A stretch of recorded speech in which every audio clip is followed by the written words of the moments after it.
দাদা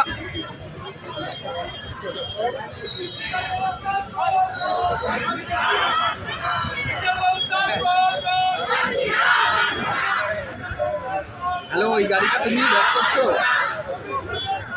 হ্যাঁ ঠিক আছে, আমরা এখন বেরোবো। ওখানে রাখো, আমরা বেরোবো।